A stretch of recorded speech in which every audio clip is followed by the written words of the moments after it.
তো ছোট্টবেলার পছন্দের খাবার মা। চিংড়ি। মাছটা দেখতে ভালো লাগছে, এটা ট্রাই করি।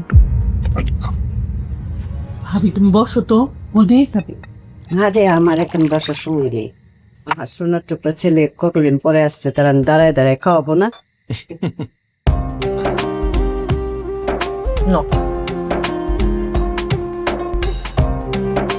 খুব ভালো হয়েছে রান্না আম্মা। ভাইয়া এটা মামি না, ভাবি রান্না করছে।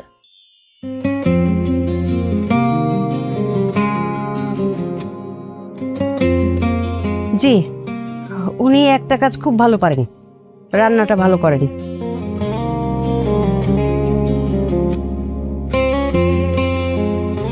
চিংড়িটা দাও তো।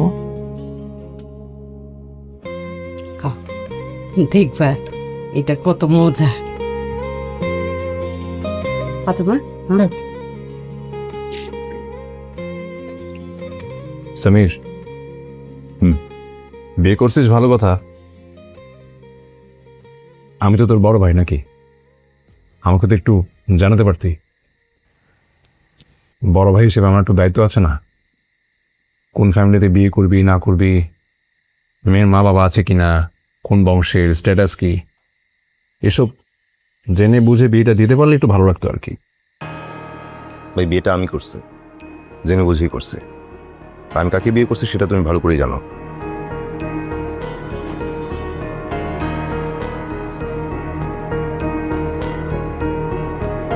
বাপ রে, কি তেজ!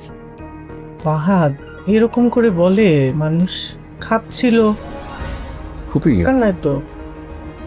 মানে কিছু একটা বলতে নিলে আমাদের ফ্যামিলি ম্যাটারে তুমি একটা কথা শোনায় দাও কেন? ফাহাদ,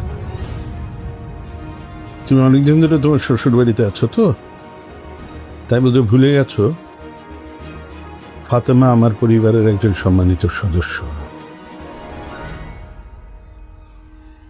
বাচ্চা মানুষ একটা কথা বলে ফেলছে, এইটার আপনি টাইনা লম্বা করে এত সিরিয়াস করতেছেন কেন? হ্যাঁ, আরে ফুপু বাইস্তার সম্পর্ক রক্তের সম্পর্ক, এদের টানই আলাদা।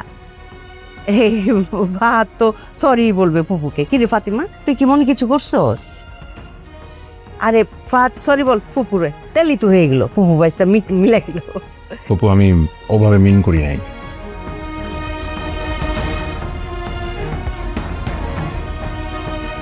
এই কিরে, তুই খাস না কেন? এই ফাতেমা, ওকে একটা চিংড়ি দে। এই যে, আপনি কি আপনার ভাবির মজার তরকারি কি খাবেন? এনে দাও। আমার চিংড়ি মাছটা খাবেন? নে নে নে নে। উনি তো আবার ওনার ভাবির তরকারি ছাড়া খান না।